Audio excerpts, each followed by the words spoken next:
Welcome, welcome, and thank you for joining me today.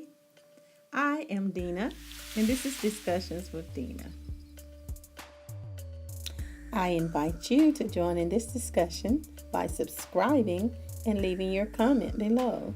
Send me a friend request on Facebook at Discussions with Dina and tweet with me on Twitter.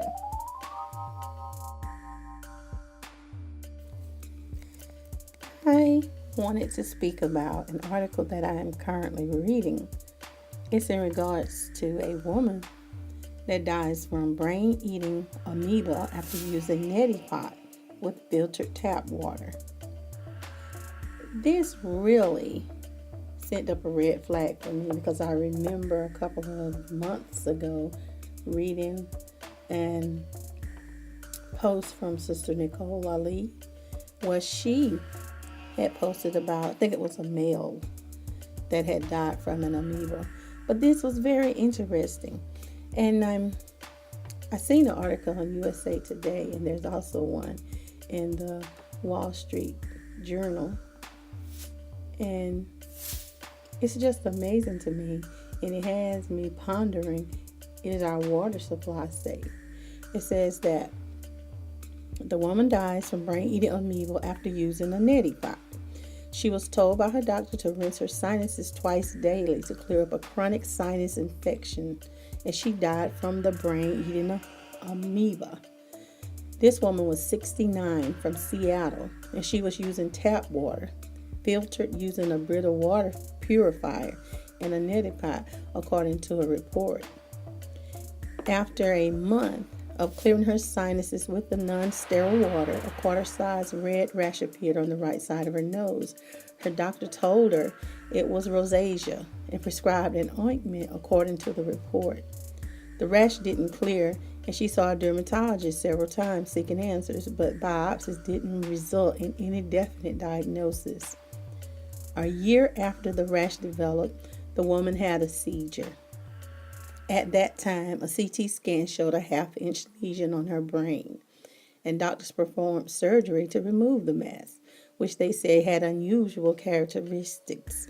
A specimen was sent to Johns Hopkins University for analysis, and days later, she said that her left arm and leg became numb, and she had an altered mental status. And a consultant neuropathologist from Johns Hopkins suggested there might be an amoeba infection, and later a drug for such infection was given to the patient. However, her condition didn't improve, and her family ultimately decided to take her off of life support. Wow. The test after her death showed that the woman died of Balamuthia mandrillaris, an amoeba that lives in soil. This to me is amazing, and it lets me know that we need to be on alert. This water that we're drinking from the tap is just not good. And my understanding, like I read, is that she filtered the water and it still wasn't safe. So I'm wondering, where did the breakdown occur?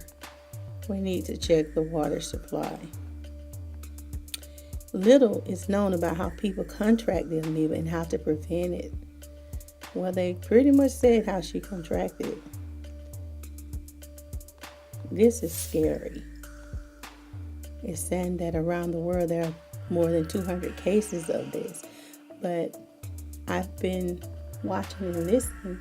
This happened in a place near me in Sinclair Lake in Georgia. A little boy was in the lake, and an amoeba got into his nose, through his nose, and went to his brain and killed the little boy. So this is becoming common around here, and we need to find out what is really going on with our lakes and water supply, because it's deadly. This to me is of concern, and I think we should listen and see how this can be prevented, because it's happening too often.